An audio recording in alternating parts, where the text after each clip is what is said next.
Robert Kirkman's world of decomposing flesh eaters has seen so many interactive adaptations now, you're probably wondering what new can be done with The Walking Dead in video game form.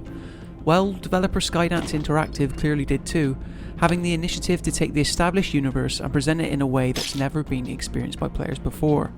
The Walking Dead Saints and Sinners is a first-person survival game that pits you face-to-face with the undead head-on using the wonders of virtual reality. And while it may have already released last year for Oculus systems, its recent surprise launch on PlayStation VR now ensures that console players get to enjoy the scares too. I'm Aaron from Console Deals. Now let's get into why.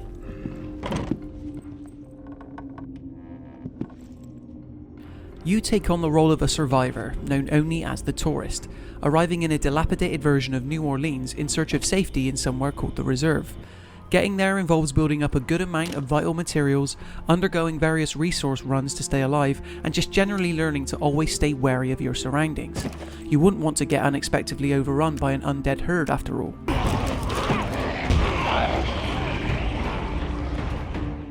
Mechanics like this are the basis of any decent survival game, sure, but while a lot of these titles tend to hinder you to the point of tedium, Saints and Sinners blends these aspects seamlessly with fun physics and combat. Speaking of which, it's worth mentioning that this is a PSVR game solely compatible with the PSVR Move ones. That might irk some who are used to playing first-person VR games on the DualShock 4, but for the most part The Walking Dead Saints and Sinners handles very well.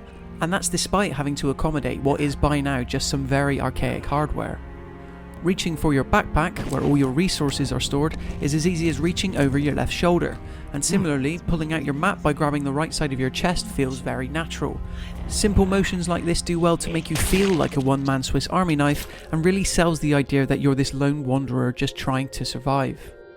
In between missions, you'll return to a graveyard area which acts as your main hub, upgrading specific tables relating to guns, melee weapons and food in order to craft new and useful recipes. The Walking Dead Saints and Sinners starts off with you only having a limited number of slots available in your backpack, which constantly forces you to judge exactly which resources to bring back with you. Eventually though, you'll learn what items are more useful than others, making you a far more effective scrounger. The Walking Dead, in all its adaptations, is an IP known for featuring tough character decisions, so it's nice that as well as the expected faction alignment stuff, an element of this also plays a key part in the moment-to-moment gameplay. Speaking to the horror aspect, and in the very early hours The Walking Dead Saints and Sinners succeeds at setting an immensely creepy atmosphere. One of the major benefits of playing a game in virtual reality anyway is that there's always an inherent feeling of claustrophobia, whether that's intended or not, but here it's greatly benefiting, especially when you're required to explore such settings as a crumbling tomb, a creaky mansion and more. Throw a bunch of hungry walkers into the mix and you can be sure that completing objectives is far from a breezy cakewalk.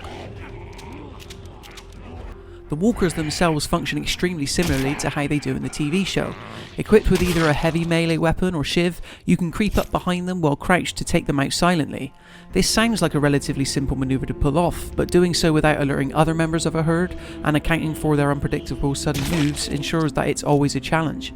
Plus, if taking down walkers calmly ever goes wrong, most scenarios end up with you having to shoot your way out, which is obviously less preferable and means needing to authentically fumble with reloading your weapon. Instances like this really keeps the pressure on. Another major boon The Walking Dead Saints and Sinners has going for it is in its length. Whereas even now, almost 4 years on, most PSVR titles struggle to engage you for more than 4 or 5 hours, Skydance Interactive has done an excellent job at keeping you invested for the length of a full game. For the most part, this is a AAA quality first-person VR game that should take you anywhere between 10 to 12 hours to complete. So, if you've been looking for that next meaty experience to really justify either to yourself or to friends that VR is still worth it, Saints and Sinners is the prime candidate, providing you can stomach a few scares. Unfortunately, when it comes to visual clarity, some compromises have been made in order to get this version running smoothly on a PlayStation VR.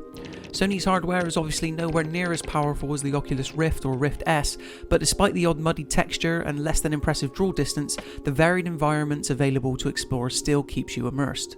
Then there's the fact that a lot of precise actions involved, like twisting a key into a lock and reloading a revolver, means that the PSVR Move ones are always being asked to pull off a lot, and more than once while playing with the hand tracking let me down. Sometimes this failure even led to death.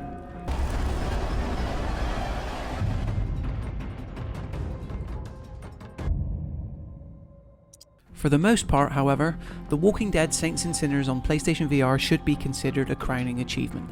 Not only does it manage to present Kirkman's storied universe in a surprisingly fresh light, but its ability to truly make you feel like a lone journeyman through smart controls and an emphasis on survival and resource management acts as the perfect cherry on top. It's clear that Skydance Interactive had a clear vision for the type of game Saints and Sinners would be, and the final product is a noticeably altered zombie game that takes full advantage of the virtual reality medium. We give The Walking Dead Saints and Sinners a 4 out of 5.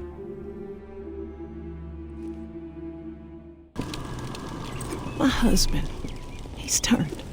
He begged me not to let it happen, but I just couldn't pull the trigger. He was all I had left.